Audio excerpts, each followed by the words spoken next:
بسم اللہ الرحمن الرحیم۔ ناظرین، آج 14 ستمبر ہے، جمعرات کا دن، شام کا وقت سن 2023۔ آپ کا اپنا میزبان جاوید اقبال شام کے پروگرام کے ساتھ آپ کی خدمت میں حاضر ہے۔ آپ سب کو میری طرف سے السلام علیکم ورحمۃ اللہ وبرکاتہ۔ کیسے آپ سب لوگ؟ ٹھیک ہے۔ میری دعا ہے کہ اللہ سبحانہ و تعالیٰ کرے کہ آپ لوگ جہاں بھی ہوں خوش بھی ہوں اپنے اہل خانہ کے ساتھ اور محفوظ بھی، آمین یا رب العالمین۔ جی ناظرین، کچھ دوستوں نے، کچھ بڑے پیاروں نے اور کچھ اسٹوڈنٹس نے مل کر ایک فرمائش کری ہے اور یہ حکم دیا ہے مجھے کہ آپ ہمیں سامری جادوگر کے بارے میں بتائیں۔ ناظرین، ہم لوگ مسلمان ہیں، اگر ہم نے قرآن پاک ریگولرلی پڑھا ہو تفسیر کے ساتھ، ترجمے کے ساتھ، تو ہم سب کو اس شخصیت کے بارے میں بہت ساری معلومات ہونی چاہیے۔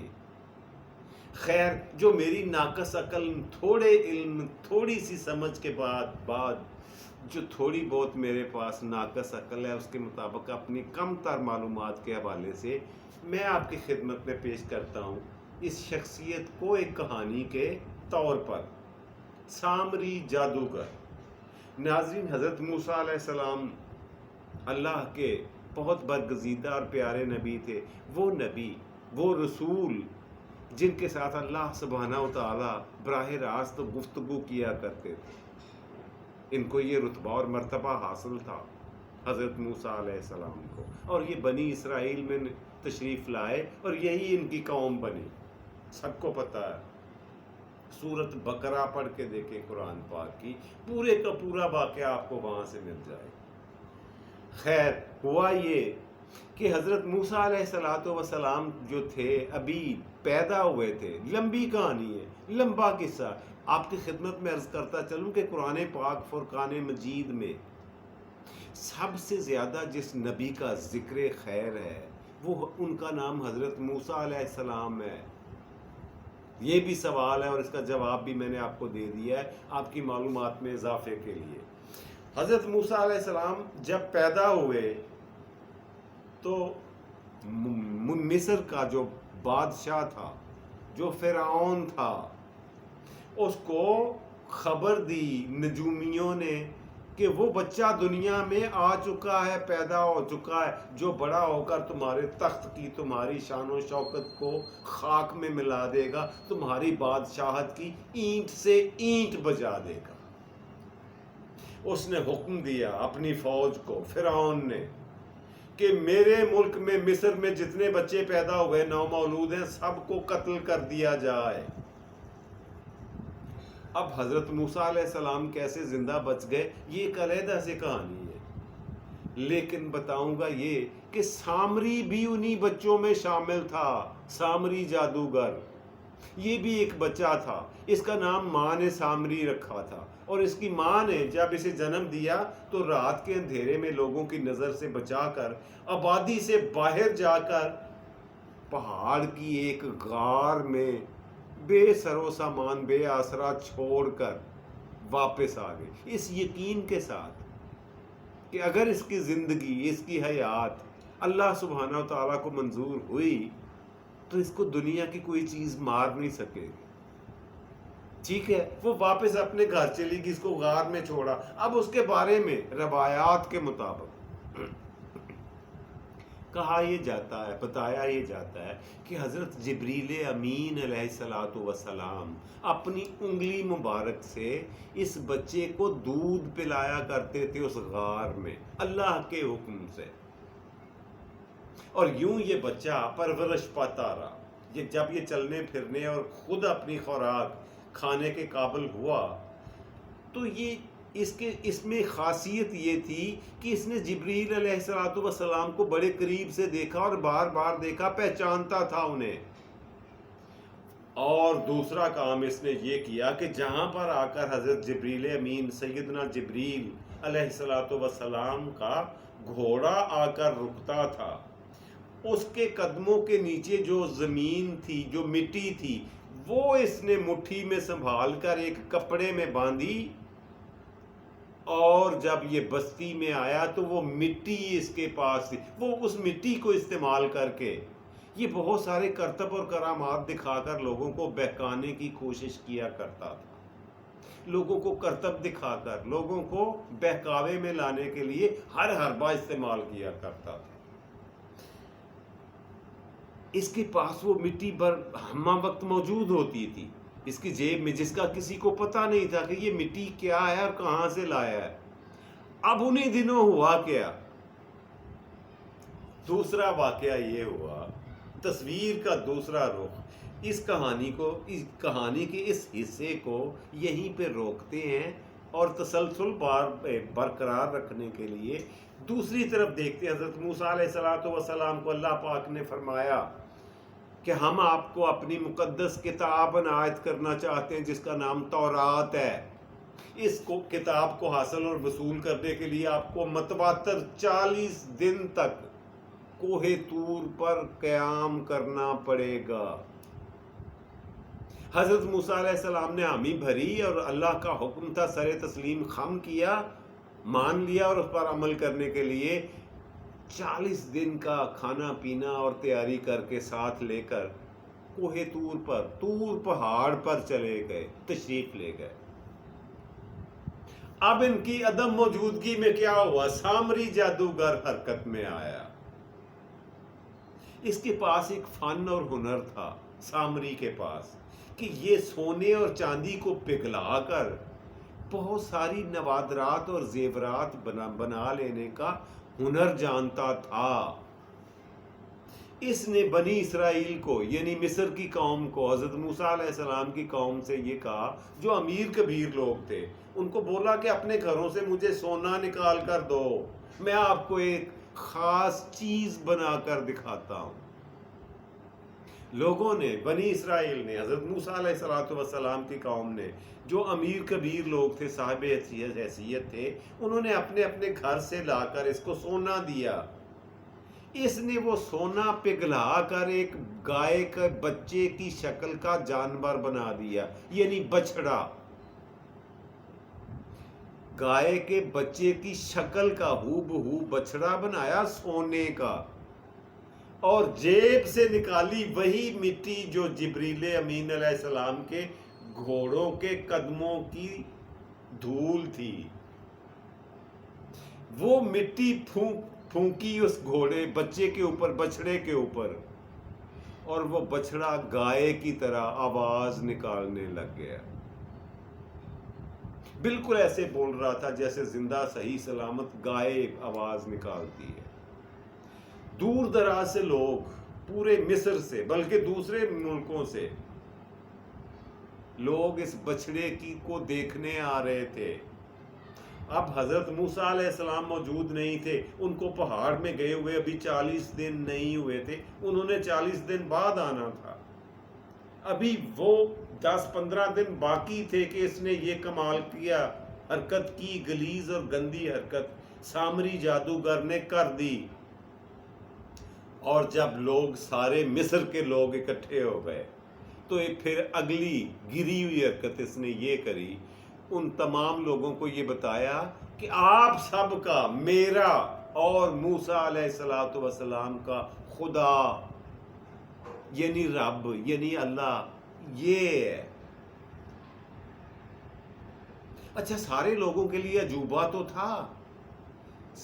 کہا جاتا ہے روایات کے مطابق کہ ٹوٹل 12,000 لوگ بچے بنی اسرائیل میں سے، جنہوں نے اس بچڑے کو قبول نہیں کیا، اس کو خدا نہیں مانا، اس پر ایمان نہیں لائے۔ باقی ساری قوم نے نہ صرف اس بچڑے پر ایمان لے آئے، اس کو دل و جان سے خدا تسلیم کر لیا اور اس کی پوجا بھاٹ یعنی عبادت شروع کر دی، پوجا کرنا شروع کر دی، عبادت کرنا شروع کر دی، اس کو خدا مان لیا۔ یہ سلسلہ چلتا رہا کئی دنوں تک سلسلہ چلتا رہا۔ اب ہوا کیا کہ حضرت موسیٰ علیہ السلام کا جو ٹینیور تھا کوہ طور پہاڑ پر، وہ مکمل ہوا 40 دن کا، اور وہ تورات اپنے ساتھ لے کر واپس اپنے وطن تشریف لائے مصر میں، تو ان کو رستے میں رپورٹ ملی سامری کی اس گندی اور غلیظ حرکت کی۔ انہوں نے فوری طور پر آ کر سامری کو طلب کیا اور اس کو بولا یہ کہ تم نے کیا یہ غلط اور غلیظ حرکت کی ہے؟ تم نہیں جانتے؟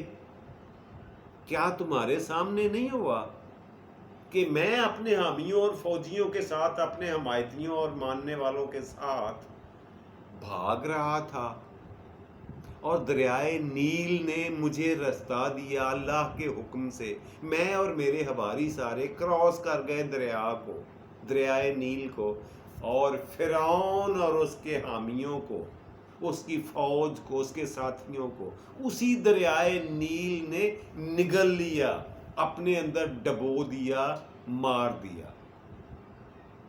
کیا تمہیں نہیں پتا یہ سب کچھ کرنے والی ذات یہ بچڑا ہو سکتا ہے؟ توبہ نعوذ باللہ۔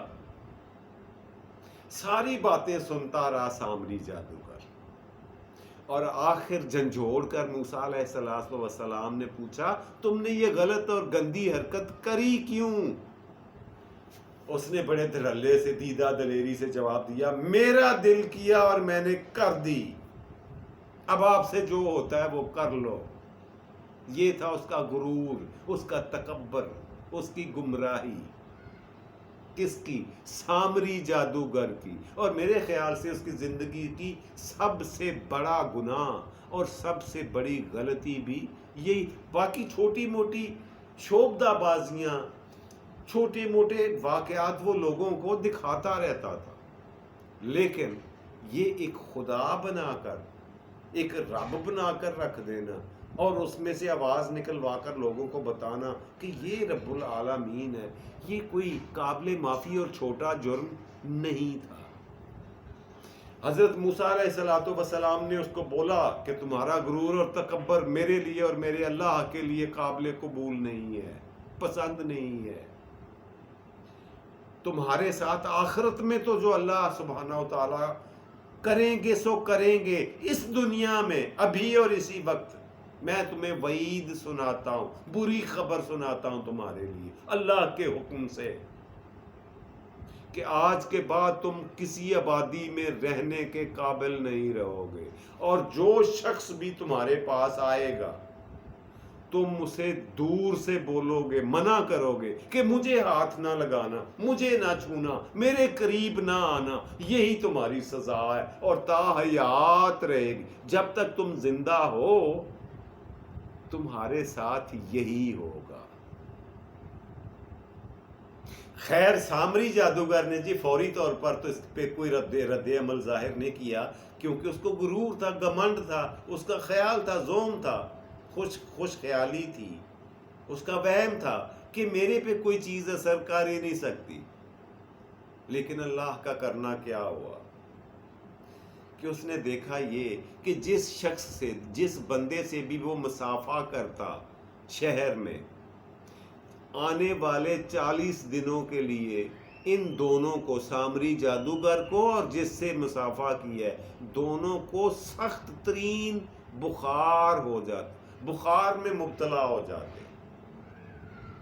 ٹھیک 40 دن بعد دونوں ٹھیک ہو جاتے، تندرست ہو جاتے، اور پھر تب تک وہ کسی اور کے ساتھ ہاتھ ملا لیتا، اور جب تک یہ 4-6 دفعہ ہوا، پورے مصر میں یہ بات مشہور ہو گئی، تو لوگوں نے اس کے قریب آنا چھوڑ دیا، اس سے دور رہنا شروع کر دیا کہ اس سے بچو۔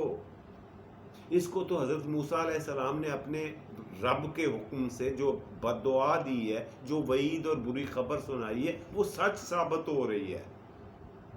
لوگوں نے پھر یہ فیصلہ کیا، جو لوگ اس بچڑے پر ایمان نہیں لائے تھے، اچھا اس بچڑے کا کیا کیا؟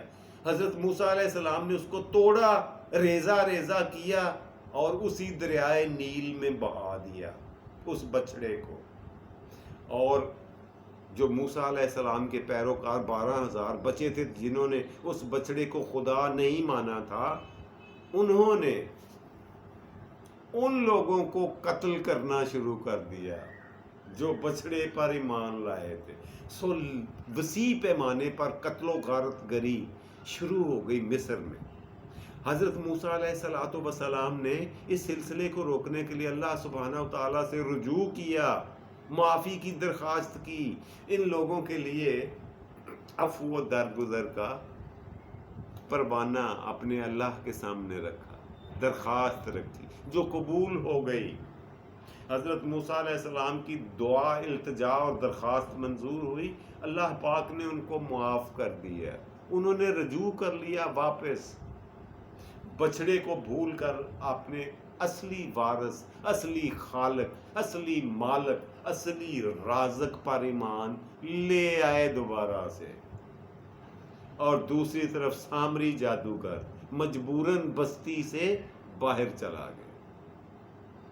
کہا جاتا ہے وہ جا کر جنگلوں میں رہنے لگ گیا، ایسی جگہوں کو تلاش کرتا تھا اپنے رہنے کے لیے جہاں کسی کا گزر بسر نہ ہو، جہاں پہ کوئی انسان نظر نہ آئے۔ کیوں؟ کہ اس کے جسم کے ساتھ اگر کسی نے ہاتھ بھی لگا لیا 40 دن کے لیے، وہ ہاتھ لگانے والا اور یہ سامری جادوگر دونوں آنے والے 40 دنوں کے لیے شدید بخار میں مبتلا ہو جاتے تھے،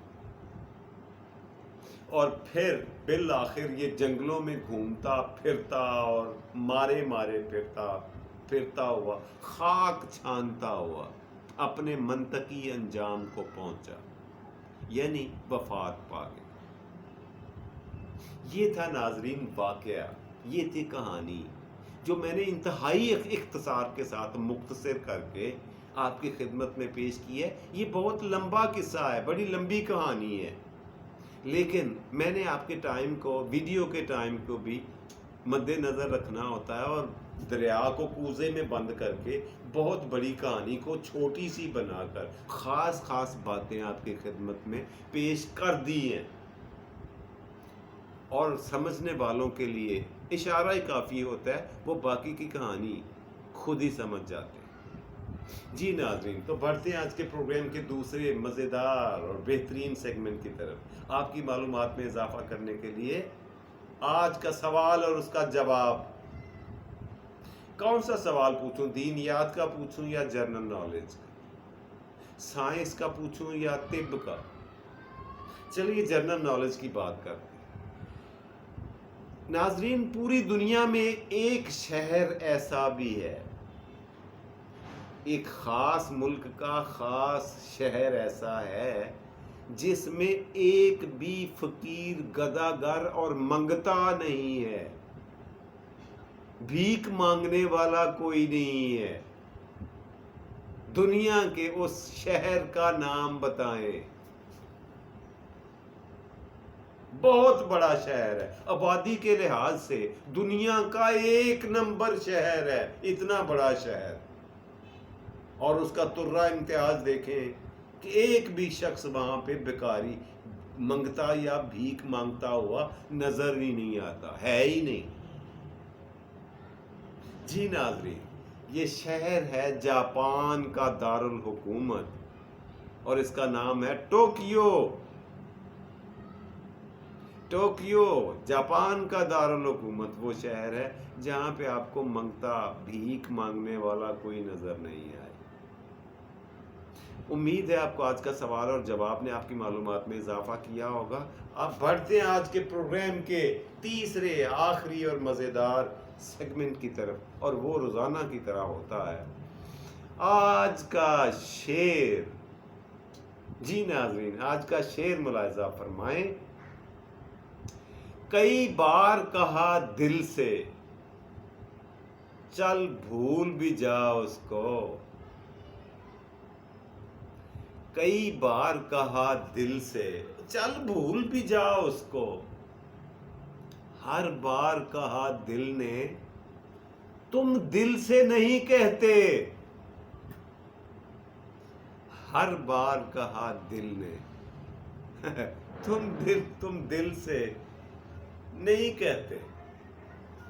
کیسا رہا آج کا شعر، آج کا پروگرام، آج کا کہانی، آج کا سوال و جواب؟ اس کا اظہار اپنا قیمتی فیڈ بیک لازمی دیا کریں، خوش رہیں، خوش رکھیں، خوشیاں بانٹیں اور خوشیاں سمیٹیں۔ اللہ سبحانہ و تعالیٰ آپ کو آسانیاں عطا فرمائے اور آسانیاں تقسیم کرنے کی توفیق دے۔ اپنا اور اپنے پیاروں کا ڈھیر سارا خیال رکھا کریں۔